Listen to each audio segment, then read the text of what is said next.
বাংলাদেশে শেখ হাসিনা অনেক অপরাধ করেছে, এটা সত্য। তবে অনেক অপরাধ ছিল যেটা শেখ হাসিনার হাত ধরে একেবারে শিল্পের পর্যায়ে চলে গেছে। একটা সময়ে তুলিয়াপাড়ে অ্যাপিয়ারেন্স বিভিন্ন জায়গায় নিষিদ্ধ করা ছিল। আমাদের মনে আছে জাতীয় এই জাদুঘরের সামনে যখন প্রোগ্রামগুলো করা হয়, যারা যারা প্যানেলিস্ট হিসেবে আসতো অনেকটা লুকিয়ে তাদের আসতে হতো। সাংবাদিক ভাইরা যারা এই প্রোগ্রামগুলো কাভার করতো তাদেরও হাউস থেকে অনেকটা প্রেসারে পড়তে হতো, তবুও অনেক সাংবাদিক সেই প্রোগ্রামগুলো অনেক কষ্ট করে কাভার করতেন। এবং ওই প্রোগ্রামগুলো করার সময় সরকারের বিভিন্ন জায়গা থেকে যে ধরনের মকারি করা হতো, বিভিন্ন জায়গা থেকে তো বাধা দেওয়া হতোই। 2023 সালে এন্টায়ারলি বাংলাদেশের বিভিন্ন জায়গায় মায়ের কান্না নামের আর একটা মকারি প্রতিষ্ঠান গড়ে তোলা হয়েছিল। এই যেসব মায়েরা, যেসব সন্তানেরা গুম হওয়া পরিবার নিয়ে কথা বলতো, তাদের সাথে মকারি করে মায়ের কান্না গড়ে তোলা হয়েছিল, যাতে করে তুলিয়াপাড় এই মায়ের ডাকের প্রতিষ্ঠানকে মানুষের সামনে ভিলিফাই করা যায়।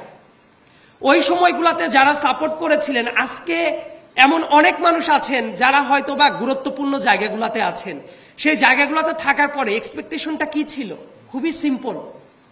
যারা হয়তো বা গুমের শিকার হয়ে মারা গেছেন তারা আর ব্যাক আসবেন না, কিন্তু প্রত্যেকটা ডাটাবেস সেটাকে উন্মুক্ত করা হয়েছে, যে কিভাবে গুম করা হয়েছিল, কোথায় রাখা হয়েছিল, এই ব্যাপারগুলো, আয়নাঘরের মতো ব্যাপারগুলো আমরা তো খুব বেশি দিন যাবত জানি না।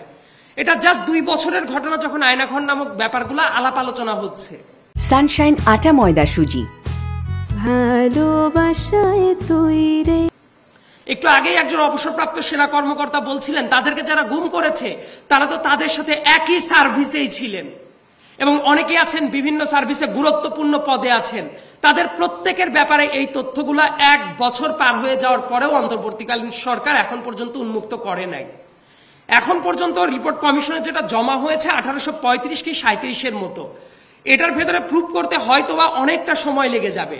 কিন্তু এখন পর্যন্ত যারা ব্যাক আসে নাই, অলমোস্ট 370 জনের মতো যারা ব্যাক আসে নাই, এই পার্সেন্টেজটাও কিন্তু হিউজ। তো এইটার জন্য যেভাবে কাজ করার দরকার ছিল সেটা অ্যাজ অফ নাও স্যাটিসফ্যাক্টরি লেভেলে না। এই গুমের জায়গাটা পুরো পৃথিবীর ইতিহাসে নিকৃষ্টতম লেভেলে চলে গিয়েছিল লাতিন আমেরিকায়, ইন পার্টিকুলার আর্জেন্টিনা থেকে শুরু করে চিলির ওই বেল্টগুলাতে। বাংলাদেশে শেখ হাসিনা অনেক অপরাধ করেছে, এটা সত্য। তবে অনেক অপরাধ ছিল যেটা শেখ হাসিনার হাত ধরে একেবারে শিল্পের পর্যায়ে চলে গেছে। গুমটা হলো পৃথিবীর বুকে নিকৃষ্টতম ওই ধরনের অপরাধ যেটা আমাদের এই সাউথ এশিয়ায় সবচেয়ে পপুলারাইজ করেছিল শেখ হাসিনা। কিন্তু শেখ হাসিনা চলে গেছে, যারা এই মেকানিজমগুলো সেট করেছিল তাদের বিরুদ্ধে যে ধরনের স্টেপ নেওয়ার কথা ছিল এটা করা হয় নাই। আমি এই মায়ের ডাকের প্রোগ্রামে অনেকবার অনেক জায়গাতে গিয়ে একটা জিনিস আমার ব্যক্তিগতভাবে উপলব্ধি হয়েছে। দেখবেন অনেক জায়গায় স্টেট কর্তৃক কোনো ক্রাইম যদি হয় সেটার ভিত্তিতে অনেক জায়গায় ক্ষতিপূরণ দেওয়া হয়, অনেক বিচারের আওতায় আনা হয়। তো গুমের পরিবার যারা আছেন, যাদের সন্তানরা গুম হয়ে গেছেন, যাদের স্বামীরা গুম হয়ে গেছে, যে ছোট বাচ্চারা ছিল অর্থাৎ নেক্সট জেনারেশন, তারা পর্যন্ত সাফার করছে এই ব্যাপারটার। এই জায়গাতে গুমের শিকার যেসব পরিবার ছিল তাদেরকে রাষ্ট্রীয়ভাবে বিচার তো অবশ্যই সার্ভ করা উচিত, একই সাথে তাদেরকে ক্ষতিপূরণের আওতায় আনা যায় কিনা এই ব্যাপারটাও আমাদের ভাবাটা জরুরি। কারণ যে সন্তানটা একেবারে ছোটবেলায় তার বাবাকে একবার দেখেছে, এখন মনে করতে পারে না, সেই সন্তান জানে না তার বাবা কোথায়, তার যে ভবিষ্যৎটা আছে, তাহলে তার জন্মের শুরুতেই রাষ্ট্র তারপর একটা ক্রাইম করে ফেলেছে। এবং এই জন্য আমি বলি যে এই জায়গায় আর্থিকভাবে থেকে শুরু করে বিভিন্নভাবে তাদেরকে ক্ষতিপূরণের ব্যবস্থাটা করা যায় কিনা এই ব্যাপারটা অবশ্যই ভেবে দেখাটা জরুরি। এবং প্রত্যেকটা জায়গায় যারা যারা এই অপরাধের সাথে জড়িত ছিল, irrespective of their profession, irrespective of their political orientation, তাদেরকে বিচারের আওতায় আনতেই হবে।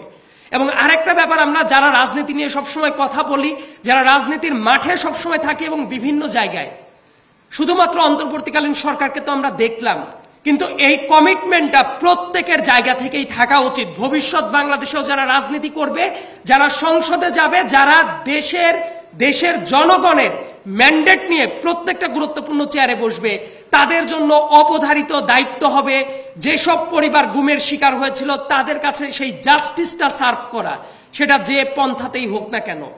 এবং প্রত্যেকটা জায়গায় গুমের শিকার যে পরিবারগুলো ছিল এবং তাদের যেমন একটা কষ্টের বয়ান আছে, অনেক মানুষ জানেন যে গুমের শিকার যে ব্যক্তিগুলো হয়েছিল তাদের সাথে কি ধরনের ব্যবহার করা হয়েছিল।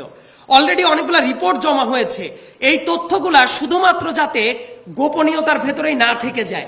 আমি যেটা মনে করি, এই তথ্যগুলা সভা সমাবেশ, আলোচনা, মুভি, নাটক, উপন্যাস প্রত্যেকটা জায়গাতেই এই আলোচনাগুলো থাকা উচিত, যাতে করে ভবিষ্যতে কেউ কোনো কিছু করার আগে চিন্তা ভাবনা করে যে এই গুম সংক্রান্ত ইস্যু বা অন্য যে কোনো ধরনের মানবাধিকার লঙ্ঘনের ঘটনা স্বাধীন বাংলাদেশে আর কখনোই যাতে না হয়।